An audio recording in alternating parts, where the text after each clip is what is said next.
با سلام و احترام بینندگان گرامی، نشر نوبتی برنامه محور را از تلویزیون تاجیکستان منظور شما می‌نماییم. در شرایط امروز که جامعه جهانی را تهدیدهای گوناگون از قبیل تروریسم و افراطگرایی، گردش غیرقانونی مواد مخدر، تغییریابی اقلیم و مشکلات آب و اکولوژی نگران نموده است، هستند دولت‌هایی که در سمت حل و برطرف‌سازی این مشکلات تشبث نشان داده در سمت تامین امنیت جهان سهمگذار می‌گردند. جمهوری تاجیکستان از جمله همان دولت هاست که در سمت حل مشکلات جامعه بشر با تشبث های بین المللی خود هم پیشصف، هم اعتراف و هم صاحب احترام گردیده است. تا امروز جمهوری تاجیکستان چه تشبث بین المللی نشان داد و این تشبث های بین المللی ایمیج سیاسی تاجیکستان را امروز چگونه ارزیابی میکنند؟ از همین مسئله در برنامه امروز ما مورد تحلیل و بررسی قرار میگیرد. برای تحلیل و بررسی موضوع به استودیو دعوت نمودیم زبیدالله دولتوف، سردار ریاست تامینات اطلاعاتی مرکز تحقیقات استراتژی نزد پرزیدنت جمهوری تاجیکستان و روشنعلی فیروز، کارمند مرکز تحقیقات استراتژی نزد پرزیدنت جمهوری تاجیکستان. خوش آمدید به برنامه. سرول میخواستم نظر شما را اطراف خود تشبث بین المللی چیست و آن در مناسبت های بین المللی چه اهمیت دارد فهمیده باشم. تشبث و تشبث پیشگی تاریخ دوردراز دارد. تاریخش بسیار کهن است. قریب برابر تاریخ پیدایش انسانیت و دولت ها تاریخ دارد. و باید گفت که برای سزاوار شدن به تشبث، اجرا نمودن تشبث، عملی نمودن تشبث، حتی سروران دولت ها، آدمانی با آبرو اعتبار این دولت ها که نفوذ زیاد دارند در میان اهالی رول مخصوص می‌بازیدند. مثلا در مسئله جنگ و صلح، وقتی که دولت ها دو و یا زیاده دولت ها بین یکدیگر جنگ می‌کردند، البته دولت سیومی یافت می‌شد که میانه‌روی کرده این دو طرف را به هم آشتی می‌داد و این البته تشبث صلح آفری هست و با این واسطه اعتبار آبروی بین المللی این دولتی که میانه‌روی کرده هر دو طرف به صلح وادار کرد، البته آبروی اعتبار زیادی بین المللی کسب میکنه و این یکی از مثال ها هست. اما نه تنها در مثال جنگ و صلح بلکه تشبثکاری در مسئله های اقتصادی، در مسئله های سیاسی، در مسئله اجتماعی و فرهنگی و علمی در تمام طول تاریخ میان ملت ها و دولت های گوناگون وجود داشت. تاریخ ملت ما، ادبیات ملت ما، عموما فرهنگ ملت ما از این مثال ها مالامال هست. به نهایت بسیار مثال های هستند. اما باید گفت که در تاریخ ملت تاجیک تشبث های استفاده آب، تشبث استفاده زمین های چراگاه و زمین های کشت، تشبث استفاده مرزهای دولتی برای میان دو دولت همیشه به منفعت همسایه ها بود، به منفعت خود دولت های تاجیکی بودند و در این مسئله اجدادان ما تجربه زیادی هم دارند.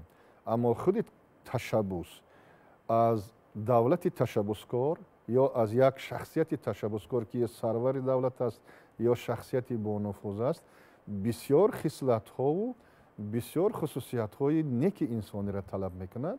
در جهان امروزه، در زمان جهان شوی، تشبثکاری کاری آسان نیست. نه برای سروری دولت، نه برای شخصانی با نفوذ جمعیت و دولت کاری آسان نیست، چون که هر لحظه، هر ساعت و هر ماه و هفته جهان دیگرگون است، در تحول است، تغییر می‌یابد، حادثه ها و روندها مضمون نو کسب میکنند و همه اینا آموختن، همه اینا درک کرده توانستن و با تشبث های برطرف کردن این مناقشه ها برآمد کرد امروز کاری آسان نیست. یکی از همین گونه تشبثکاران سطح بین المللی پرزیدنت جمهوری تاجیکستان، پیشوای ملت محترم امام علی رحمان است و تشبث های آن کس در تمام دنیا اعتراف شدگی هستند که موضوع بحث دیگر همان می شود و عموما تشبث برای به اعتدال آوردن وضعیت خدمت میکنه. یعنی وضعیت متشنج به اعتدال می آورد، جنگ به صلح می انجاماند و هر گونه مناقشه های ساحه های گوناگون حیات جمعیتی و دولتی را حل کرده می تواند. اینش تشبثکاری. تشکر زیاد. در واقع شما با مورد قید کردید که تشبثکاری این یک روندی است که برای حل مشکلات جامعه جهان مساعدت میکند. به اندیشه شما تشبث های بین المللی امروز در مناسبت بین الخلقی چه اهمیت دارد؟ ташаккури зиёд. Бубинед, масъалаи ташаббус хеле масъалаи муҳим аст, чунки агар мо ба муносибатҳои байналмилалӣ дар низоми нави ҷаҳонӣ як нигоҳ кунем, дар меёбем ки дар муносибатҳои байналмилалӣ дар замони муосир махсусан масъалаи ташаббуси кишварҳо дар арсаи байналмилалӣ хеле муҳим аст. Зеро он принсипҳои махсуси худро дорад. Ман дар назар дорам муносибатҳои байналмилалиро, муносибатҳои дипломатиро, ки тамоми кишварҳоро ба ҳам мебиёрад. Ва масъалаи ташаббус он аст, ки он ба агар аз ҷониби як кишвар масалан ташаббусгузорӣ шавад дар арсаи байналмилалӣ, он ба тамоми башарият равона шудааст, ба манфиати тамоми башарият равона шудааст ва кишварҳо дар асоси салоҳияти худ, дар асоси он дастовардҳои худ ва дар асоси он манфиатҳое ки доранд, метавонанд дар арсаи байналмилалӣ ба хотири пешбурди муносибатҳои дипломатӣ, ба хотири амну суботи башарият, яъне сами арзандаи худро мегузоранд. Лекин дар арсаи байналмилалӣ мо имрӯз мушоҳида карда истодаем, ки на ҳамаи давлатҳо ба сифати кишвари ташаббускор дар арсаи байналмилалӣ шинохта шуданд. ин бисёр муҳим аст, зеро мо дида истодем, ки бо раванди тезутун шудани муносибатҳои фазои геополитикӣ, раванди геополитикӣ ва дигар масъалаҳое ки проблемаро ба сари инсоният овардааст, кишварҳо ё субъекти ҳамин моҷароҳо мешаванд, ё объекти асосии моҷароҳои байни давлатӣ ё дар арсаи байналмилалӣ мешаванд, ки онҳо ба хотири таъмини амнияти худашон ва ба хотири таъмини манфиатҳои миллии худ яъне фикр мекунанд. Лекин дар арсаи байналмилалӣ кишварҳои ташаббусгузор мешаванд, ки онҳо фазои дохилии онҳо суботи комил вуҷуд дорад ва онҳо ба воситаи амон дастовардҳои муҳими худ дар самтҳои сиёсӣ, масъалаҳои иҷтимоӣ ва иқтисодӣ дар арсаи байналмилалӣ сами худро мегузоранд. Бинобар ин бисёр муҳим аст, ки мо вақте ки имрӯз дар бораи ташаббусҳои ҷумҳурии Тоҷикистон гап мезанем, дар онҳо хеле муҳим аст, ки мо ба сифати кишваре ки ташаббускори асосии ҷомеаи ҷаҳонӣ аст ва имиҷо симои хеле барҷастае дар арсаи байналмилалӣ дорад аз худ ҳамчун кишвари ташаббускор ва аз ҳама муҳим пеш аз ҳама дар таъмини амнияти миллӣ ва ҳифзи манфиатҳои миллии худ пеш аз ҳама дар арсаи байналмилалӣ мақому нуфузи бештаре пайдо кардааст. Ин аст ташаббуси башарӣ.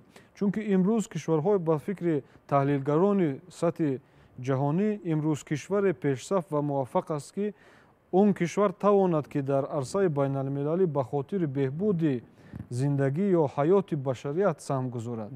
На танҳо дар фикри худаш бошад, балки дар фикри башарият аст, дар фикри минтақа аст, фазои минтақавӣ ва фазои ҷаҳонӣ ва ба ҳам овардани кишварҳо дар доираи ташкилотҳои байналхалқӣ, дар доираи созмонҳо ё конферансҳо ба ҳам омадани кишварҳо ва дар фазои сулҳу субот умр ба сар бурдан, ин саҳми асосии давлатҳои муваффақ дар арсаи байналмилалӣ мебошад.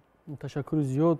ва дар ин ҷо қайд гардид, ки ташаббуси байналмилалӣ нишон додан кори на ҳамаи давлатҳост, яъне ҳамон давлатҳое ташаббус нишон медиҳанд, ки онҳо дар фикри ҷомеаи башарӣ ҳастанд, яъне онҳо ба хотири манфиатҳои тамоми башарият шуд ташаббусҳо нишон медиҳанд ва албатта ин ташаббусҳо дар пешрафти ҷомеаи ҷаҳонӣ, дар пешрафти давлатҳо ва дар ҳалли мушкилоту муаммоҳои мавҷуда яъне мусоидат менамоянд. ва имрӯз тавре медонем муносибатҳои байналмилалӣ ин пайвастагӣ дорад ба сиёсати хориҷии ҳар як давлат, яъне ҳар як давлат тавассути роҳандозии сиёсати хориҷӣ ба масъалаҳои умуман байналхалқӣ мепайвандад ва мавқеъу яъне муносибати худро роҳандозӣ менамояд. дар вобастагӣ ба ҳамин масъала мехоҳам аз шумо бипурсам, ки сиёсати хориҷии ҷумҳурии Тоҷикистон имрӯз чӣ гуна роҳандозӣ гардидааст ва меҳвари асосии ин сиёсат чӣ аст? сиёсати хориҷии ҷумҳурии Тоҷикистон дар як ҳуҷҷати ниҳоят муҳими давлатӣ, ки консепсияи сиёсати хориҷии ҷумҳурии Тоҷикистон ном дорад, пурра инъикос ёфтагӣ ҳаст. дар ҳамин консепсияи сиёсати хориҷии ҷумҳурии Тоҷикистон тамоми самтҳои фаъолияти хориҷии давлат нишон дода шудаанд, ки Тоҷикистон чӣ гуна сиёсати хориҷии худашро амалӣ мекунад. ва бояд гуфт, ки ҷавҳари асосии ҳамин консепсияи сиёсати хориҷии ҷумҳурии Тоҷикистона сиёсати дарҳои боз ташкил мекунад. сиёсати дарҳои боз барои ҷумҳурии Тоҷикистон бисёр оқилона, бисёр дурандешона интихоб карда шудааст. Сиёсати дарҳои боз мазмунаш ҳамин аст, ки ҷумҳурии Тоҷикистон бо тамоми давлатҳое ки ин давлатро эътироф мекунанд дар асоси баробар муносибатҳои гуногуна ба ҷумҳурии Тоҷикистон ба роҳ монданӣ ҳастанд. Ман дар назар дорам сиёсати иқтисодӣ, сиёсати фарҳангӣ, сиёсати илмӣ, сиёсати ҳамкориҳои тиҷоратӣ, ҳамкорӣ дар ҳамаи соҳаҳои ҳаёт агар ба роҳ монданд, яъне хоҳиши дутарафа бошад, эътирофи дутарафа бошад, ин аст ҷавҳари ҳамун сиёсати дарҳои боз. мана сиёсати хориҷие ки давлати Тоҷикистон ба роҳ монд исбот кард, ки ҳамин консепсия дуруст тартиб дода шудааст ва сиёсати хориҷии ҷумҳурии Тоҷикистон ки дар асоси консепсияи сиёсати хориҷӣ ба роҳ монда шудааст, сиёсати муваффақона ҳаст, сиёсати самаранок ҳаст ва сиёсате ҳаст, ки манфиатҳои миллию давлатии ҷумҳурии Тоҷикистона дар арсаи байналмилалӣ фаҳмонида, тарғиб карда, ҳифз карда метавонад. ва аз ин рӯ мо гуфта метавонем, ки сиёсати хориҷӣ як нав муаррифгари давлату миллат аст. Як нав ба вуҷуд оварандаи симои мусбати давлату миллат дар арсаи байналмилалӣ аст, яъне берун аз давлат аст.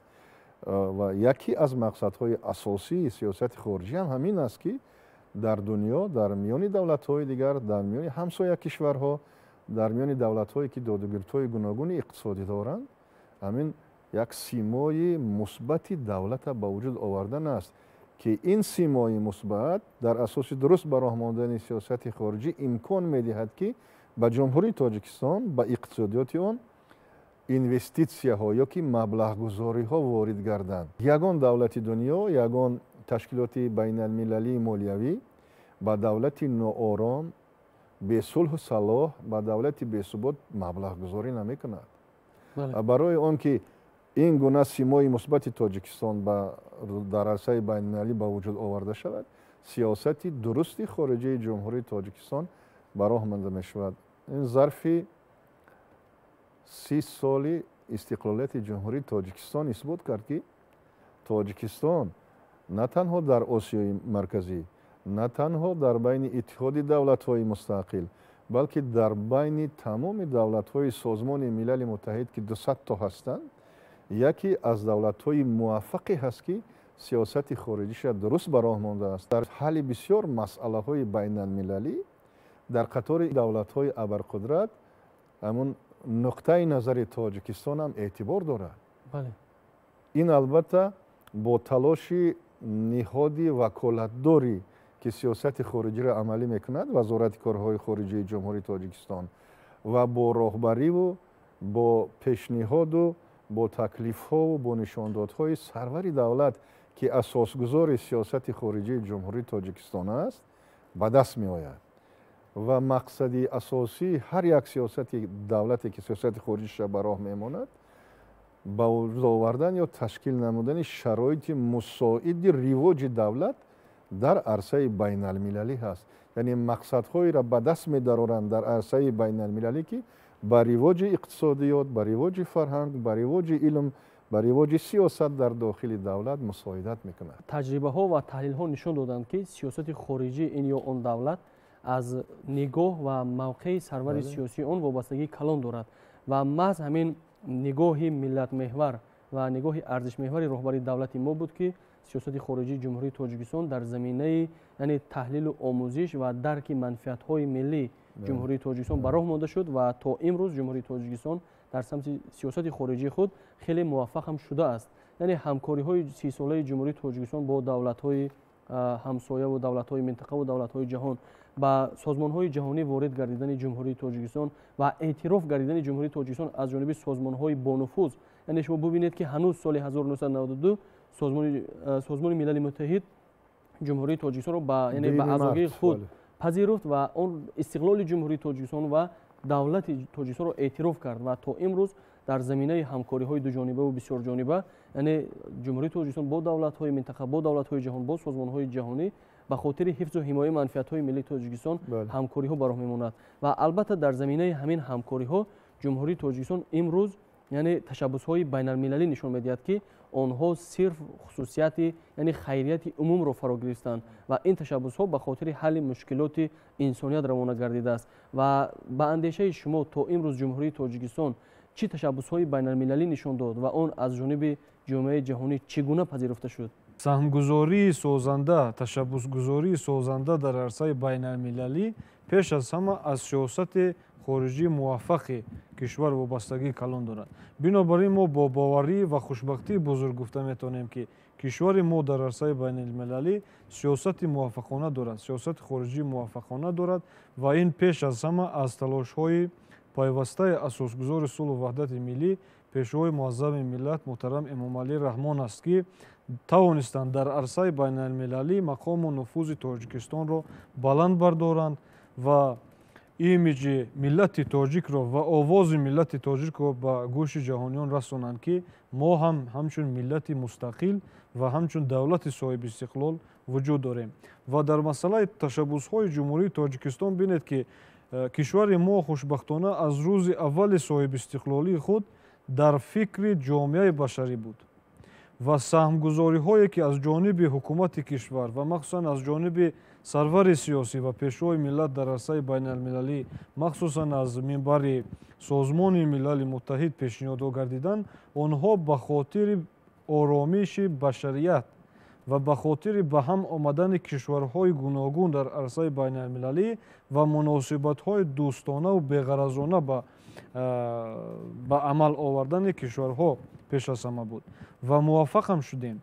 Чунки бинед, ки он ҳар пешниҳоде, ки аз тарафи ҷумҳурии Тоҷикистон ҳамчун ташаббуси бевоситаи кишвар дар арсаи байналмилалӣ, махсусан дар Созмони Милали Муттаҳид пешниҳод гардидааст, он якдилона аз ҷониби тамоми кишварҳо якдилона қабул гардид ва эътироф шуданд. Барои чӣ? Барои он ки он хусусияти башарӣ дорад, хусусияти глобалӣ дорад ва махсусан барои таъмини амнияти минтақа ва ҷаҳон, барои дар сулҳу суботи комил зиндагӣ кардани тамоми мардуми сайёра яъне равона шудааст ва ин албатта пеш аз ҳама аз худи ташаббускории сарвари давлат нишон медиҳад. Ва бинед, ки дар масъалаи солаи байналмилалӣ об барои рушду устувор эълон гардид ва дар масъалаи об ташаббусгузорони бевоситаи арсаи байналмилалӣ ин ҷумҳурии Тоҷикистон мебошад, ки дар масъалаи об хеле диққати махсус медиҳад ва тамоми бинед дар баробари он ки ҷумҳурии Тоҷикистон яке аз кишварҳое аст, ки захираи бои обӣ ва энергетикӣ дорад, дар ҷои аввал дар Осиёи марказӣ меистад, новобаста аз ин диққати тамоми башариятро ба масъалаи об ва ба ояндаҳо нигаронида шуданд. Аз соли 2003 аллакай пешвои миллат дар масъалаи об ба арсаи байналмилалӣ гӯшрас карданд, нишон доданд, ки масъалаи об дар дастсолаҳои оянда яке аз проблемаҳои муҳими сайёравӣ табдил меёбад. Дар баробари он таҳдиду хатарҳое аз ҷумла терроризму экстремизм, инчунин дар масъалаи об, нарасидани оби тозаи ошомиданӣ ва тағйирёбии иқлим яке аз пешниҳодҳо ва диққати тамоми ҷаҳониёнро ки ҷалб кард, ҳамин масъала мебошад. Ва ҷумҳурии Тоҷикистон тавонист, ки дар масъалаи об 4 маротиба ташаббусгузорӣ кунад ва аз ҷомеаи ҷаҳонӣ он ба хубӣ қабул гардид ва барномаву стратегияҳои махсусе дар ин самтам омода шуданд ва амалӣ шуда истоданд. На ҳар як кишвар имрӯз дар арсаи байналмилалӣ муносибатҳои байналмилалӣ нисбати дигари кишварҳо хайрухоҳ аст. имрӯз ин чиз ошкор аст. Сиёсати хориҷии ҷумҳурии Тоҷикистон сиёсати сулҳхоҳона аст, беғараз аст. Нисбати тамоми давлатҳо, нисбати тамоми кишварҳо ва созмонҳои байналмилалӣ робитаи мустаҳкам дорад. Лекин дар баробари ин барои ҳифзи манфиатҳои миллии худ ҳамеша талош кардааст.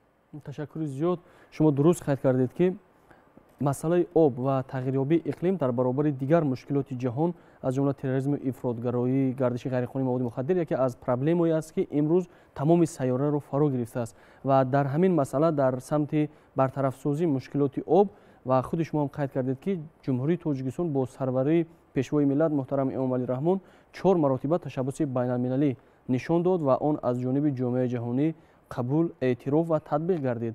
ва аввалин ташаббуси пешвои миллат муҳтарам Эмомалӣ Раҳмон дар самти об ин соли 1999 дар маҷмӯаи Созмони Милали Муттаҳид садо дода буд ки он дар он масъалаи эълон намудани соли оби тоза буд ва соли 2003 дар ҷаҳон соли оби тоза эълон гардид ва ҳамин тавр ташаббуси дигар соли 2005 соли 2015 соли 10-солаи байналмилалии об барои ҳаёт ва ташаббуси дигар соли ҳамкорӣ дар соҳаи об соли 2013 ва ҳамчунин соли 2018-2028 соли байналмилалии амал об барои рушди устувор эълон гардид. пешниҳодҳое ки мегарданд ино хусусияти стратегӣ доранд, ояндабинӣ дорад.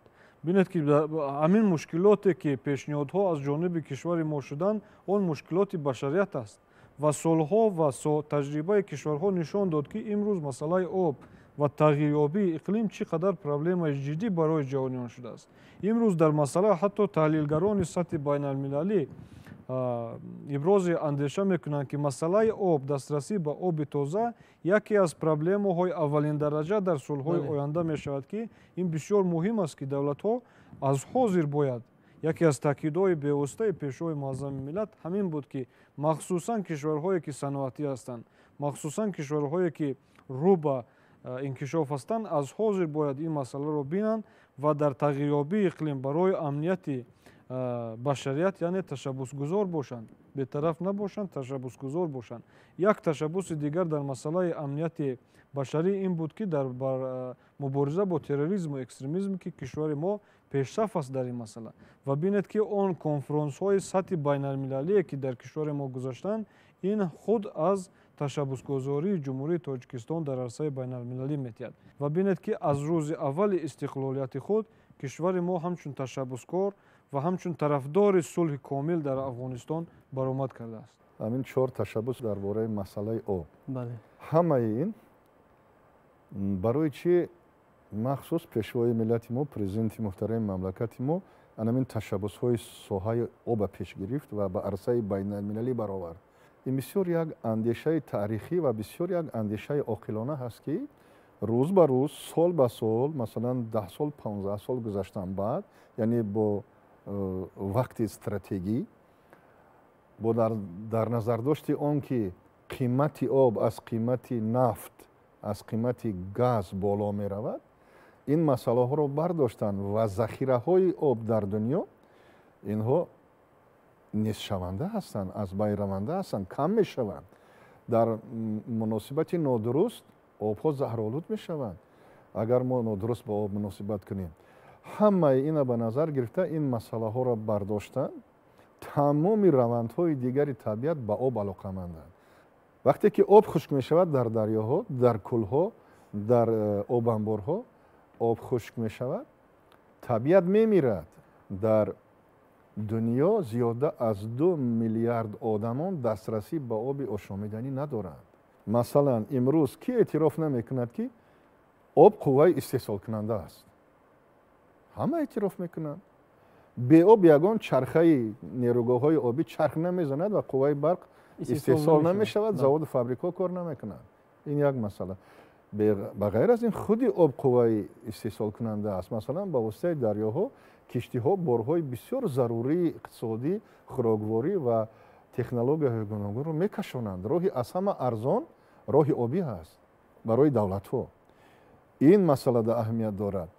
ба ғайр аз ин об барои умуман инсон худаш сарчашмаи ҳаёт аст.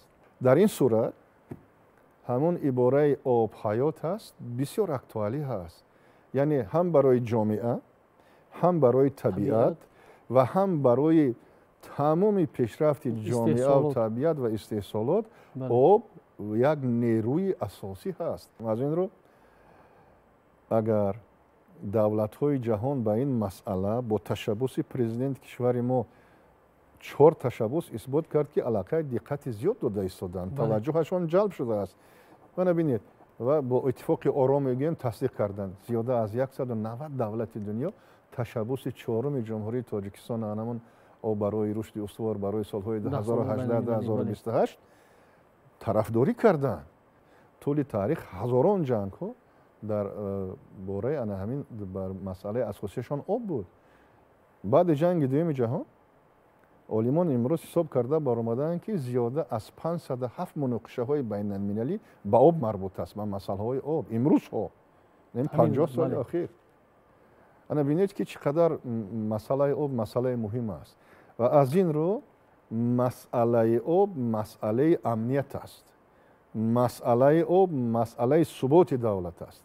масъалаи об масъалаи ваҳдати миллӣ аст ва масъалаи об масъалаи бо ҳамсояҳо дуруст ба роҳ мондани ана ҳамин муносибатҳои байни давлатӣ ҳаст.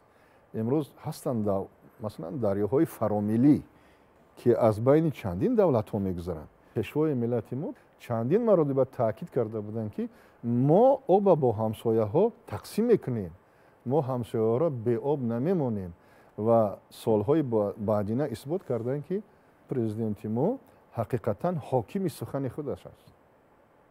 ҳаст гапи халқие ҳаст ки то сухана нагуфта бошӣ сухан ғуломи то аст. вақте ки сухан нагуфтӣ ғуломи сухан мешавӣ. аммо бинед ки пешвои миллати мо тавонист ки ҳар як сухани гуфтагиша дар амал татбиқ кунад. яъне масъалаи истифодаи об масъалаи байни давлатӣ аст, масъалаи байналмилалӣ ҳаст ва масъалаи бисёр муҳими дипломатияи давлатҳо ҳаст. ташаккури зиёд. яъне об манбаи ҳаёт аст. маҳз бо дарки ҳамин масъала роҳбари давлати мо 4 ташаббуси байналмилалӣ пешниҳод карданд ва он аз ҷониби тамоми ҷомеаи ҷаҳонӣ эътироф карда шуд ва имрӯз дар раванди татбиқи ташаббуси 4 мо қарор дорем ва албатта ин ташаббуси 4 мо ки ташаббуси байналмилалӣ 10 солаи байналмилалии амал об барои рушди устувор аст дар бартарафсозии мушкилотҳои соҳаи об мусоидат хоҳад мусоидат менамояд марти соли 2028 бале мусоидат менамояд ва дар самти пешгирии обшавӣ прияхҳо дар самти таъмини аҳолии ҷаҳон бо оби тоза яъне ин ташаббус ҳатман мусоидат менамояд ва нақши мусбати худро мегузорад. ва дар робита ба ҳамин ташаббусҳои байналмилалии ҷумҳурии тоҷикистон ба андешаи шумо то кадом андоза ин ташаббусҳои байналмилалӣ имиҷи сиёсии мусбати кишварро дар арсаи ҷаҳон баланд бардошт ва имрӯз имиҷи сиёсии ҷумҳурии тоҷикистон дар байни ҷомеаи ҷаҳонӣ чӣ гуна арзёбӣ мегардад?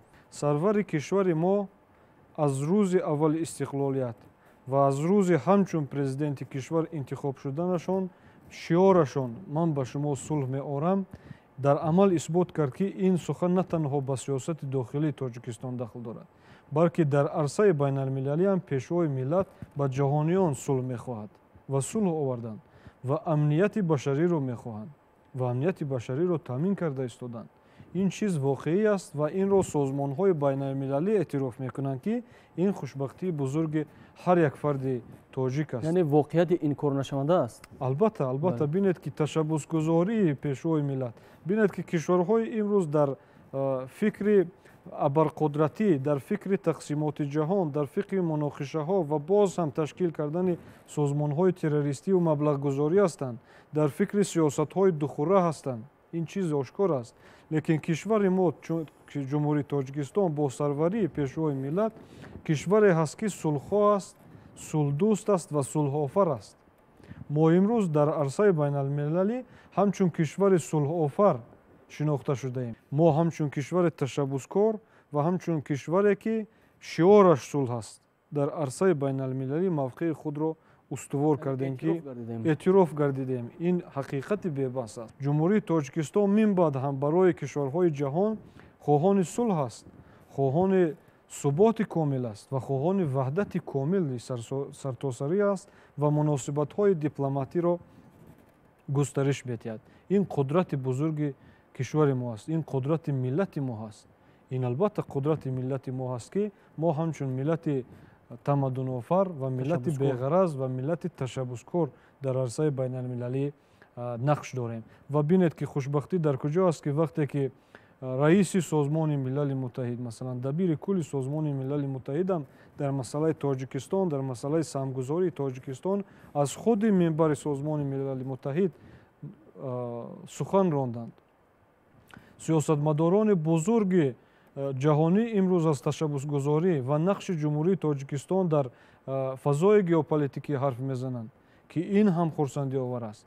аз ҷониби дигар биред ки дар бораи амният агар амнияти минтақавӣ мо гап занем кишвари мо ҷумҳурии тоҷикистон ҳамчун кишвари калидӣ дар минтақа дар таъмини сулҳу субот дар минтақа баромад мекунад ки ин ҳам аз сиёсати муваффақонаи кишвари мо ҳаст дар масъалаи сиёсати хориҷӣ ва кишвари ташаббускор аст. имрӯз имиҷи сиёсии ҷумҳурии тоҷикистон бо ҳамин tashabbusҳо бо раванди сулҳофарӣ ва бо раванди пешниҳодҳои глобалӣ аз ҷониби ҷомеаи ҷаҳонӣ хеле баланд гардидааст ва имрӯз ҷомеаи ҷаҳонӣ ба ҷумҳурии тоҷикистон назари нек дорад ва ҳамин аст ки tashabbuси чоруми ҷумҳурии тоҷикистон аз ҷониби 190 давлати ҷаҳон бо овози баробар яъне эътироф карда шуд ва баҳри татбиқи он имрӯз ҳамин давлатҳо кӯшиш карда истоданд ҳамаи ин аз имиҷи баланди ҷумҳурии тоҷикистон шаҳодат медиҳад ва ҳамчунин раванди сулҳофарии ҷумҳурии тоҷикистон истифода аз таҷрибаи сулҳи тоҷикистон низ ин як раванде аст ки имиҷи мусбати кишварро дар арсаи ҷаҳонӣ яъне баланд бардоштааст ва имрӯз мо бо боварӣ гуфта метавонем ки имиҷи сиёсии ҷумҳурии тоҷикистон имрӯз дар байни кишварҳо дар байни ҷомеаи ҷаҳонӣ дар се нуқтаи асосӣ арзёбӣ мегардад. яке ҳамчун давлати tashabbuskor, ҳамчун давлати сулҳофар ва ҳамчун давлати хайрхоҳ барои тамоми башар аст ва дар вобастагӣ ба ҳамин масъала ҳамаи ин tashabbusҳо ва пешниҳодҳои ҷумҳурии тоҷикистон барои сарнавишти ояндаи инсоният чӣ аҳамият доранд? худи раванди имиҷсозӣ аллакай як раванди бисёр муҳими давлатӣ ҳаст дар арсаи байналмилалӣ ва чӣ гуна мо имиҷи давлатии худро месозем ин боис мегардад ки обрӯи эътибори байналмилалии ҷумҳурии тоҷикистон чӣ гуна дар арсаи байналмилалӣ шинохта мешавад ва имиҷсозӣ ҳам маънош ҳамин аст. барои имрӯз ягон давлати дунё бе имиҷсозӣ яъне бе симои хориҷии худашро муайян кардан барои давлатҳои дигар пешрафт кардан наметавонад бахусус дар соҳаҳои иқтисодӣ, дар соҳаи сиёсӣ, дар соҳаи фарҳанг ва дигар соҳаҳои ҳаёт пешрафт кардан наметавонад. ва ҳамин tashabbusҳое ки дар соҳаи об буданд 4 tashabbus боиси он гардид ки имрӯз тоҷикистони 178 давлати дунё мешиносад. мана ба қариби 2 давлати дигар қати ҳафтаи гузашта имзо карданд шуд 180 давлат. тоҷикистони имрӯз ба расмият мешиносанд. зиёда аз 50 давлатҳои дунёда мо консулгарию сафоратхонаҳо дорем ва бояд гуфт ки ҳамаи ин tashabbusҳоанд сабаб ки обрӯи эътибори байналмилалии ҷумҳурии тоҷикистон баланд шуд. имрӯз масалан ҳама эътироф мекунанд ки тоҷикистон давлати tashabbuskor аст. дар созмони милали муттаҳид, дар созмони ҳамкории шанхай, дар иттиҳоди давлатҳои мустақил, дар иттиҳоди аврупо ҳама эътироф мекунанд ки тоҷикистон давлати tashabbuskor аст ва ки имрӯз эътироф намекунад ки бренди асосии ҷумҳурии тоҷикистон дар қатори дигар брендҳое ки мо дорем худи пешвои миллат президенти ҷумҳурии тоҷикистон аст. дар асоси tashabbusҳои пешвои миллат президенти ҷумҳурии тоҷикистон имрӯз тоҷикистон дар арсаи байналмилалӣ обрӯи эътиборе ки имрӯз дорад касб кардааст. имрӯз тоҷикистона пеш аз ҳама бо ному бо tashabbusҳои эмомалӣ раҳмон президенти ҷумҳурии тоҷикистон мешиносанд. ин бренд аст барои ҷумҳурии тоҷикистон, ин дастовард аст. худи ҳамин мавҷудият сарвари давлат будани эмомалӣ раҳмон барои мо дастовард аст ва ҳам бренд аст ки ҷаҳониён эътироф мекунанд. яъне симои эмомалӣ раҳмон имрӯз симои тоҷикистон аст, симои давлати тоҷик аст ва симои миллати тоҷик аст. ана чӣ маъне дорад имиҷ ва чӣ маъне дорад бренд. аз ин рӯ имрӯз тоҷикистон дар қатори давлатҳои абарқудрат дар дунё обрӯ эътибор дорад. масъалаи пешниҳод ва tashabbusҳои байналмилалии ҷумҳурии тоҷикистон ва таъсири онҳо ба сарнавишти ояндаи ҷомеаи башарӣ чӣ нақш дорад? яъне ин tashabbusҳо, ин пешниҳодҳо ба сарнавишти ояндаи инсоният чӣ таъсиргузорӣ мекунанд? аввал ин ки ин tashabbusҳо диққати тамоми ҷаҳона ба проблемаҳои мушкилотҳои об ва хоҷагидорӣ дар соҳаи об ҷалб мекунанд. дигар ин ки ҳамаи давлатҳо дар асоси ҳамин 4 tashabbus соли 2016 сарварини давлат вақте ки дар созмони милали муттаҳид ҷамъ омаданд уҳдадор шуданд ки аҳолиашонро дастрасии аҳолиро ба оби тозаи ошомиданӣ маблағгузорӣ карда зиёд мекунанд, яъне шумораи зиёди одамон бо оби тоза таъмин карда мешаванд ва уҳдадор шуданд ки тамоми давлатҳои аъзои созмони милали муттаҳид дар ҳалли дурусти истифодабарӣ аз дарёҳои фаромилӣ, аз кӯлҳои фаромилӣ, аз пиряхҳои фаромилӣ кора дар асоси дипломатияи ҳамкорӣ ба роҳ мемонад. ҳолон ки аз соли 2015 дар консепсияи сиёсати хориҷии ҷумҳурии Тоҷикистон ин масъала дипломатияи ҳамкорӣ дар соҳаи об ҳаст. инҷа ҳам Тоҷикистон пешқадам аст, аз дигарон пеш гузаштагӣ аст. аммо дигар ҷиҳати мусбаташ барои тамоми инсонияти дунё он аст ки вақте ки об дуруст маъмурият мешавад, идора карда мешавад, истифода бурда мешавад, тақсим карда мешавад ва инфраструктураи обӣ дар асоси маблағгузории тамоми давлатҳои истифодабарандаи ҳамин об дуруст ба роҳ монда мешавад, дар ин сурат муноқишаҳои байналмилалии соҳаи об қариб ки аз байн мераванд ва мушкилоти дигаре ки ин масъала ҳал мекунад, ин дастрасӣ анамон зиёда аз 2 миллиард одамон ба оби ошомиданӣ аст. ин вақте ки дастрасӣ шудад, ҳолати саломатиашон беҳ мешавад. набошад микробҳое ки дар оби ғашт ҳасту инсонҳо истифода мебаранд, онҳоро ба каселҳои гуногуни сироятӣ мушобеҳ мегардонад. ин гуна фоидаҳои зиёде дорад ва аз ҳама муҳим он аст ки масъалаи об масъалаи рақами 1 дар дунё мешавад оянда, баъди шояд 5 сол 10 сол. дар ин ҳолат олимон тахмин мекунанд ки шояд вақте ки об танқисӣ мешавад, об намерасад ба нисфи аҳолии ҷаҳон, муҳоҷиршавии аҳолӣ аз ҷойҳои камоб ба ҷойҳои сероб меафзояд. ана ин аст фоидаи яъне барои амнияти ҷаҳон аст, барои сулҳу суботи ҷаҳон аст. ана ин аст фоидаи ташаббусҳои ки пешвои миллати мо дар арсаи байналмилалӣ ва бо гузашти солҳо ҷаҳониён, давлатҳои дунё дуруст дарк мекунанд ки анамин ташаббусҳои Эмомалӣ Раҳмон на танҳо барои як ҷумҳурии Тоҷикистон аст, балки барои ҷаҳониён аст, барои башарият аст, барои инсоният аст. ташаккури зиёд. дар ҳақиқат ҳамин ташаббусот дар оянда барои инсоният яъне як ҳолатеро ба вуҷуд мебиёранд ки мушкилотҳо бартараф гардида, дастрасӣ ба оби тоза, дастрасӣ ба тамоми яъне имконоте ки дар соҳаи об мавҷуд аст барои ҳама муҳайё мегардад ва албатта ҳамаи ин ташаббусҳо ба фоидаву ба манфиати тамоми ҷомеаи башарӣ аст. ва дар охир мехоҳам аз шумо бипурсам ки имрӯз дар пайравӣ ба ташаббусҳои пешвои миллат дар назди мо шаҳрвандон кадом вазифаҳо мавҷуд ҳастанд ва мо баҳри татбиқи ҳамин ташаббусҳо ва баҳри дастгирии ҳамин ташаббусҳо дар ҷомеаи худ бояд чӣ корҳоро ба анҷом расонем? ташаккури зиёд. бинед ки дар арсаи байналмилалӣ вақте ки овози миллати тоҷик ва ҷумҳурии Тоҷикистон ҳамчун кишвари ташаббускор эътироф шудааст, ин боиси ифтихори ҳар як шаҳрванд аст, ҳар як тоҷикистонӣ аст ва дар баробари ин аз худи шаҳрвандони ҷумҳурии Тоҷикистон ва тамоми вазорату идораҳо талабот ҳамин хел аст ки мо бояд гирди сиёсати хиратмандонаи пешрои муаззами миллат сарҷам бошем ва дар амалӣ сохтани ин барномаҳо ва стратегияҳое ки дар арсаи байналмилалӣ шуданд барои онҳо мусоидат намоем. ташаккури зиёд барои суҳбатҳои самимӣ ва нигоҳҳои арзишмеҳвар. бинандагони гиромӣ, ёдовар мешавем ки дар суҳбати мо қарор доштанд Зубайдулло Давлатов, сардори раёсати таъминоти иттилоотии маркази тадқиқоти стратегӣ назди президенти ҷумҳурии Тоҷикистон ва Равшаналиев Фирӯз, корманди маркази тадқиқоти стратегӣ назди президенти ҷумҳурии Тоҷикистон, бори дигар ба барнома хуш омадед. дар воқеъ имрӯз масъалаи ташаббусгузорӣ дар самти ҳалли мушкилоти ҷомеаи башарӣ дар сиёсати хориҷии кишварҳо яке аз масъалаҳои актуалӣ ба ҳисоб меравад. хушбахтона ҷумҳурии Тоҷикистон имрӯз дар арсаи ҷаҳон бо пешниҳод ва ироаи ташаббусҳои байналмилалӣ барои ҳалли мушкилоти ҷомеаи башарӣ корҳои судмандеро ба анҷом расонида истодааст. ин ташаббусҳо ба ҷумҳурии Тоҷикистон имкон медиҳад ки ҳам дар самти ҳалли мушкилоти байналхалқӣ ва ҳам дар самти таъмини амнияти ҷаҳон саҳмгузор бошад.